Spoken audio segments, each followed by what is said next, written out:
Detective Amid Hoson stared at the rain-slick streets from his office window, the neon glow reflecting off the puddles like 1,000 restless eyes. He had built a reputation on cold, hard evidence, dismissing every tale of the paranormal with a raised eyebrow and a steel-clad resolve. I've chased ghosts in courtrooms and found only men in masks. The words hanging in the stale air. The sudden slam of the door made him turn. A drenched, breath-ragged man burst in, clutching a torn photograph of 3 smiling friends and sobbing. They're gone! The Whispering Estate took them! It's not a ghost, it's a shadow that eats people! The man's voice cracked, his eyes wild with terror. Hoson's gaze hardened. No payment, no fame, just a promise to a grieving soul. He slipped the photo into his coat and whispered, I'll find the truth, even if the truth is buried under ash.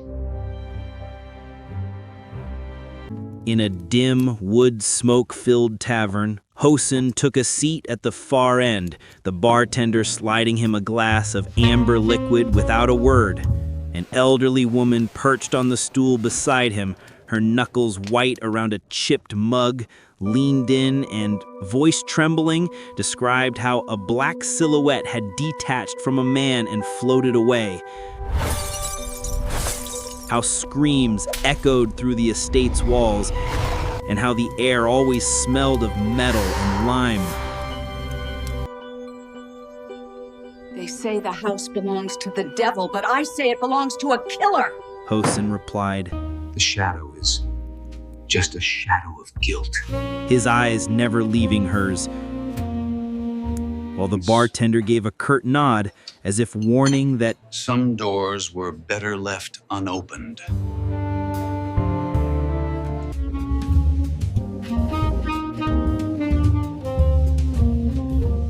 The Whispering Estate loomed, a hulking silhouette against the stormy sky, its windows like empty eye sockets. Hoson's torch cut through the gloom as he pushed the massive front door open. The groan of rusted hinges echoed like a warning. The air smells of metal and lime, a scent that isn't decay but murder. Fresh smears of blood glinted on the marble floor, still wet from the rain. A faint, mournful sob seemed to drift from the ceiling, though no one stood beneath it. His recorder clicked on, capturing every breath, every creak. I'm certain someone is hiding something here. Each step on the stairwell creaked under his weight, the sound reverberating through the cavernous hallway. A sudden, unnatural cold washed over him, raising the hair on his arms. The EMF meter on his belt spiked, its needle dancing wildly. Every step is a step closer to the truth or to the grave. 5 deep scratch marks clawed at the plaster, each a silent scream frozen in time. A rustling, like heavy cloth dragging across stone, grew louder, guiding him toward the kitchen where the stench of lime grew stronger, a sour chemical bite that made his eyes water. In the kitchen, a relic of a bygone era, Hoson's torch fell on a grime-covered rug that seemed out of place among the dust. He yanked it aside, revealing an iron ring set into the floor. Beneath the grime lies a secret the house tried to bury. With a guttural grind, he pried the trapdoor open, a dank, poisonous air rushing up, and the beam of his torch fell into a dark, underground vault. The sight that greeted him was horrifying. 6, perhaps 7 bodies haphazardly covered in lime, their faces frozen in silent screams. Beside them sat a rusted gas heater, its metal ribs corroded, and a single blood-stained cufflink glinted in the torchlight, the initials JS etched into its surface. The shadow was a man, a serial killer, using this house as his stage. A sudden hiss of gas pierced the silence, and the heavy door above slammed shut with a deafening thud. The killer knows I'm here, and he set the stage for a final act. His recorder crackled, his voice strained. I'm trapped. The gas is leaking. He's burning the house. Flames licked the stairwell, casting grotesque shadows that danced on the walls.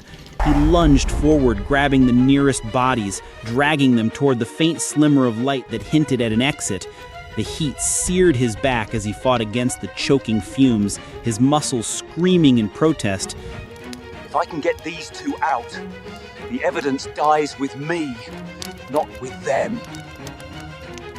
With a guttural roar, the gas heater ignited, sending a massive whoosh that rippled through the vault. The ceiling collapsed in a cascade of timber and plaster, and a blinding flash of fire engulfed the entrance. When the smoke cleared, the estate was a smoking ruin, the night sky illuminated by the dying embers. Paramedics pulled a battered, unconscious Amid Hoson from the wreckage, a charred cufflink clenched in his fist. The Whispering Estate collapsed, but the truth survived in the ash.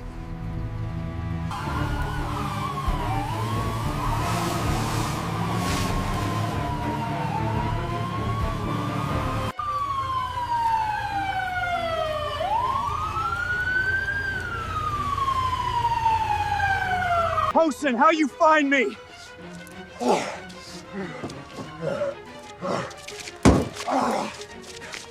The police arrest the murderer from his house.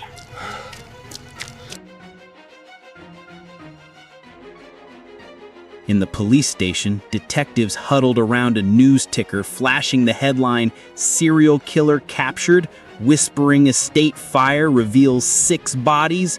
The screen showed a silhouette of a man in a suit, the initials JS flashing beside it. Hoson, still bruised, stared at the image, his mind racing. The case is closed, but the question remains. Was the shadow a man or something far older? He turned to the camera, eyes steely. If you love a crime thriller that twists the veil between myth and murder, Smash that like button, subscribe for more dark investigations, and drop your theories in the comments. Who do you think was behind the Whispering Estate?